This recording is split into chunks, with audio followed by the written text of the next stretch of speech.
chosen is for school-age children who stutter, the behavior assessment battery. The assessment battery chosen for adults who stutters is the right and airy stuttering self-rating profile, the WASP. And here our performance going through this documentation is quite vast, but I think it would be easier for you if we are running it through. Okay, let's continue. And thanks for your comments. It's been great value. And now we are going on with task 4, evaluation of tests and assessments, and that's a part of assessment, evaluation and diagnosis, 3 university credits. The task involves clinical evaluation of tests and assessments in clinical setting. In order to correspond to course requirements requested, the choice is the evaluation of 2 tests for 2 different age groups. Firstly, the evaluation of behavior assessment battery for school-age children who stutter by Jean Brutten and Brutten Vanryckeghem, Plural Publishing. And for adults is the WASP, the right and airy stuttering self-rating profile by Louis Wright and Anne Eyre, Winslow Press. These assessments have been undergone pilot testing with 2 clients within a pilot project during the time period of October the 29th, 2010 to April the 1st, 2011. The behavior assessment battery trial on case 2, a school-age boy, 10 years old, see also task 8, margin. The right and airy stuttering self-rating profile trial on case 4, a male aged 52 years, Robert. And you know, this is not their genuine names, that's their nicknames. For this task, the findings of assessment for the first trial during autumn in 2010 is demonstrated. These assessments have been used partly or as a whole in Swedish translated versions before. The 4th part of the BAB battery, the Communication Attitude Test, the CAT, in a first-degree examination paper in speech-language pathology, Johannesson and Wennerfeld in 2000. The WASP exists in a Swedish format. However, none of these Swedish versions have undergone more profound translation testing accordingly to the requirements of the language testing, the Consensus Bureau of Translation, New York Bureau of Statistics. That is why a first translation of the question in speech situation checklist, the speech situation checklist emotional reaction, and the speech situation checklist speech disruption.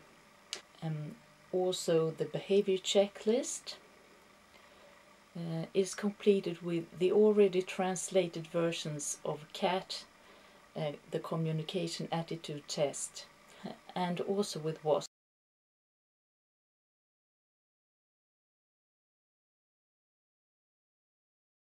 Behavior Assessment Battery. The purpose of this test battery is to provide a multi-dimensional inside view on how a child feels, is affected by, cope with, and thinks about his or her speech. Behavior Assessment Battery, the BAB, is a self-report test comprising 4 questionnaires divided into 3 dimensions. First, the speech situation checklist in 2 parts. The purpose is an instrument of evaluating a child's emotional reaction to, and that's the SCER, and speech disruption, that SCSD, in a range of speech situations. The behavior checklist, which purpose is to make obvious the particular coping responses that a child may use to deal with disfluencies. The Communication Attitude Test, the CAT, which measures a child's attitude about his or her speech and speech ability. The speech situation checklist, the behavior checklist, and the communication attitude test are within client test procedure, is tested by reliability and validity, providing the clinician with stable measures of speech-associated phenomena that are basic to the evaluation of children who stutter. The normative data in this manual makes it possible to compare the internal personal reactions of children who stutter with those of children who do not stutter. The aim of the BAB, the Behavior Assessment Battery Test procedures, is to help the clinician make professional, evidence-based decisions as to whether or not a child's speech-associated reactions are like those of a child who stutters. Moreover, the BAB serves as an instrument to shape therapy, providing the therapist both with clear-cut indicators of a child's speech-associated strengths and weaknesses and personal needs. Manual. For these purposes, it's generally in the best interest of a child that all of the behavior assessment battery tests described are administered and that the results are viewed conjointly. This is advised as the interrelated results add strength, but it is possible to use one of the measures as a separate measure to evaluate the effects of therapy on one dimension of interest. The test is now in an updated version, makes apparent the differences in attitudes of school-age children who stutter in comparison with children at the same age who do not stutter. The Behavior Assessment Battery is a multi-dimensional set of interrelated, evidence-based self-report tests that provide normative data for children between the ages of 6 and 15. And the source is the manual by Brutten and Vanryckeghem, the Behavior Assessment Battery for School-Age Children Who Stutter.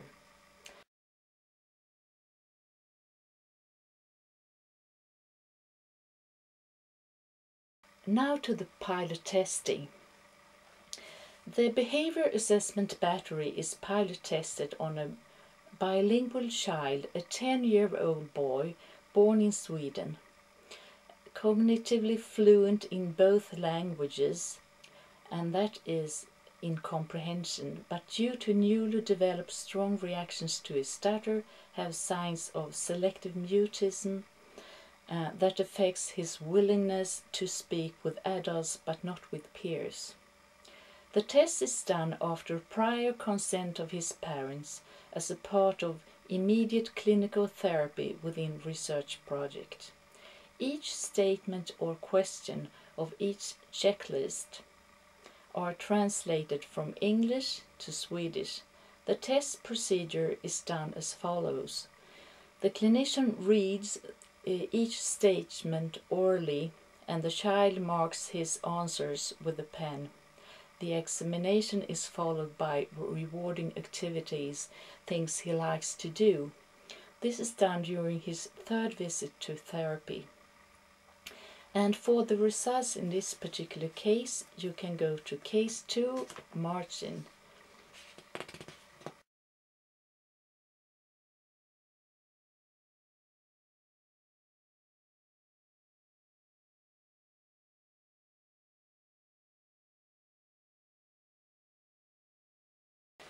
Now to the assessment evaluation. First, we have the table 1, the clinical assessment, behavior assessment battery. And I will go through this document and there will be to answer those questions. But they will, in table 1 is quite okay, in table 2 there will be lots of scores, but we go through anyway. Stages, clinical question to be answered in this particular case. Can the behavior assessment battery serve as an instrument to measure the child's stuttering problems and communication problems, helping the clinician in design and choice of therapy. The information source here, presenting problem as identified, is a 10-year-old boy who had the onset of stuttering in his first language at 4 years old. Now he has got the onset of stuttering also in Swedish when he was 9 years and 6 months, with strong reactions that affects his willingness to communicate with adults. Stages determine question in relation to client. For this child who stutters with newly developed selective mutism, are his reactions and attitudes to his speech disruptions in comparison with other children who stutter worse? The background information, we have it already, the 10-year-old boy. The general abilities and impairments is selective mutism due to strong reactions to his own stutter. The cultural and linguistic background is Polish-Swedish. Identify specific aspects of communication to be investigated. It's emotional reactions, awareness and attitude to speech disruptions and communication. The informal screening is self-rating of communication. And in this case it's not speech fluency, but it will be compared with the speech fluency later on. Determine purpose of assessment, determining choice of therapy, evaluation of assessment protocols, task 4, and that is the purpose. And information source is screening or diagnostic, therapy planning and therapy evaluation. Determine stages, determine appropriate assessments format, self-reporting from child, his own experiences and thoughts. Evaluation the reliability and validity of available assessment tools when applied to the individual client and the therapy question. As a single case study with its limitation, it's yes. Determine own competency. And that's stages. That's 27 years experiences of psychometric testing and evaluation, both as a clinician and in the field of research in audiology and speech-language pathology. First pilot testing with a behavior assessment battery is on this occasion. The awareness of code of fair testing practice in education, the OSHA form, as well as the ethical consideration within research and clinical practice are well known, and that's why we have covered the identity of this boy. So we have everything concerning his clinical picture is true, but the name and other things that could reveal his identity is covered. Evaluate own competency in administration appropriate assessment. And that's pilot testing, which means the very first time using this instrument. The preparation before visit is by reading the manual and management part more closely. And that's a test administration and scoring. And then performing test with a peer. And thanks you for helping me along. That was enjoyable.